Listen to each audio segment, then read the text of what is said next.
Everyone, welcome to my channel YT mathematics. आज हम करेंगे दो मैट्रिसेस की आपस में मल्टीप्लाई कैसे होती है। तो दो मैट्रिसेस की मल्टीप्लाई, ये जो कंडीशन मैंने हाईलाइट की है वो इस पर निर्भर करती है। अगर ये कंडीशन हमारी सेटिस्फाई होगी तो उन दोनों मैट्रिक्स की मल्टीप्लाई पक्का होगी। और ये कंडीशन क्या है? Number of columns of A, number of rows of B. पहले जो मैट्रिक्स है उसके जो कॉलम्स हैं वो दूसरी मैट्रिक्स की रोज के इक्वल होने चाहिए। मैट्रिक्स ए है, मान लो उसका ऑर्डर m क्रॉस n है। मैट्रिक्स बी है, मान लो उसका ऑर्डर p क्रॉस q है। तो इन दोनों मैट्रिक्स की मल्टीप्लाई ए बी तभी होगी या तभी डिफाइंड होगी इफ अगर n और p इक्वल होंगे। n क्या है? Number of columns of A, p क्या है? Number of rows of b। अगर ये दोनों इक्वल होंगे तभी इनकी जो है मल्टीप्लाई हो सकेगी। तो किसी भी मैट्रिसेस की मल्टीप्लाई करने के लिए आप उनके ऑर्डर लिख लें और ये चेक कर लें, ये दोनों अगर इक्वल है तो उनकी मल्टीप्लाई हो सकेगी।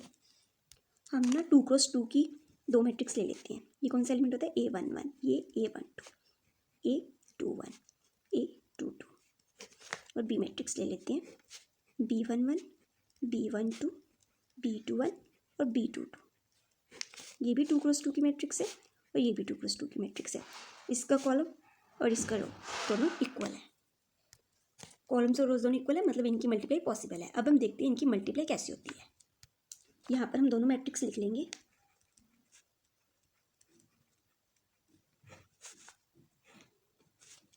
तो देखो इनकी मल्टीप्लाई कैसी होती है।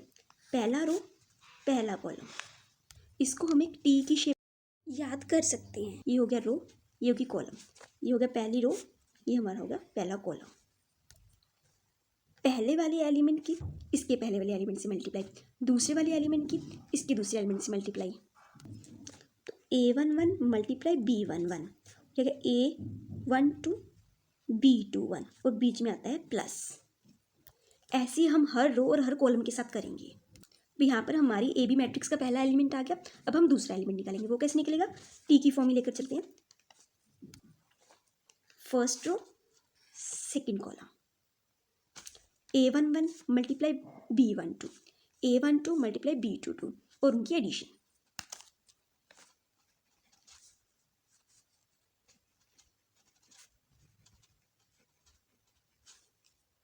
अभी एक रो तो रहेगी, इसके साथ भी हम सेम ही करेंगे। सेकेंड रो फर्स्ट कॉलम, क्या आ जाएगा? A21 B11, A22 B21।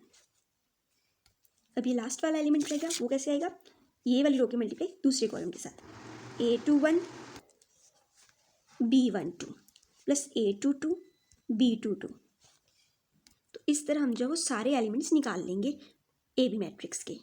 अब ये भी एक मैट्रिक्स है और इसका भी एक ऑर्डर होगा। जो ए बी मैट्रिक्स का ऑर्डर होता है वो ए और बी के ऑर्डर से ही निकलता है। ये दोनों तो इक्वल हो जाती होती हैं। तो ए बी मैट्रिक्स का ऑर्डर क्या होगा? m multiply q। अब इस मैट्रिक्स का ऑर्डर क्या था? 2 क्रॉस 2। इस मैट्रिक्स का ऑर्डर भी था 2 क्रॉस 2। इसके कॉलम और रोज इक्वल है, तो इस मैट्रिक्स का ऑर्डर अब क्या होगा? 2 क्रॉस 2।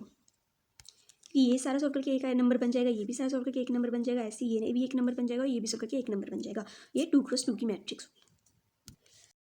हमें ये दो मैट्रिक्स दी गई हैं ए और बी। हमें इनकी मल्टीप्लाई ए भी पता करनी है और ए बी मैट्रिक्स का ऑर्डर भी पता करना है। सबसे पहले इनकी मल्टीप्लाई करने के लिए हम पहले चेक करेंगे कि इसके कॉलम्स और इसके रोज दोनों इक्वल हैं कि नहीं, फिर ही इनकी मल्टीप्लाई हो सकेगी।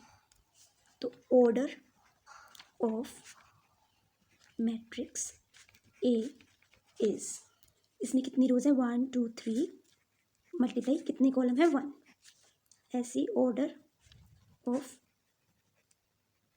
मैट्रिक्स बी इज, इसमें कितनी रो है? 1। इसमें कितने कॉलम है? 1 2 3। ये देखो अब ये दोनों इक्वल आ गए ना, मतलब इनकी मल्टीप्लाई पॉसिबल है। और हमारे पास जो ए बी मैट्रिक्स है उसका ऑर्डर क्या होगा? ये दोनों इक्वल है तो क्या रहेगा? 3 क्रॉस 3। तो order of matrix A B is 3x3। ऊपर ऑर्डर निकालना ऐसे ही बताया था ना, m×q। ऐसे हमने नीचे ऑर्डर निकाल लिया। अब इनकी हम मल्टीप्लाई करेंगे। वैसे ही टी की शेप में, पहला रो पहला कॉलम,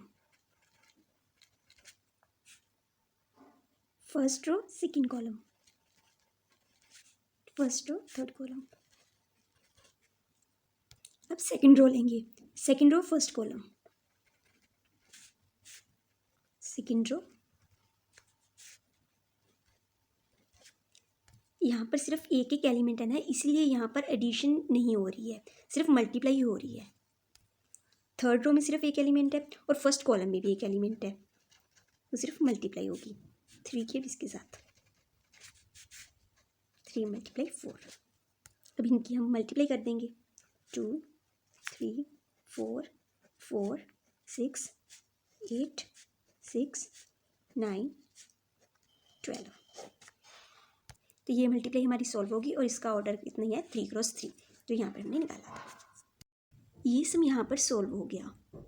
यहाँ पर हमने ए बी मैट्रिक्स निकाल लिया। अब हम इन्हीं मैट्रिक्स को लेकर बी ए मैट्रिक्स निकालेंगे और देखेंगे उनमें क्या चेंज आ रहा है। अब हमारी पहली मैट्रिक्स कौन सी है, बी। तो अब हम इनके ऑर्डर्स लिख लेंगे। बी का ऑर्डर 1×3 है और ए का ऑर्डर 3×1 है। ये दोनों इक्वल हैं, 3 है।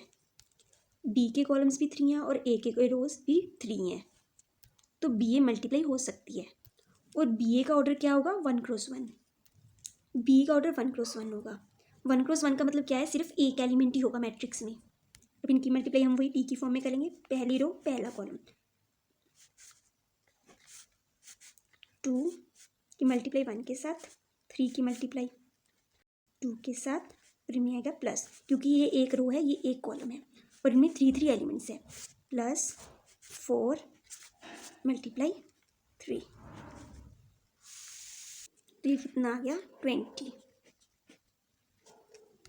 तो बी ए मैट्रिक्स हमारी कितनी आ गई 20, जो कि 1×1 की मैट्रिक्स है। इसमें एक ही रो और एक ही कॉलम है।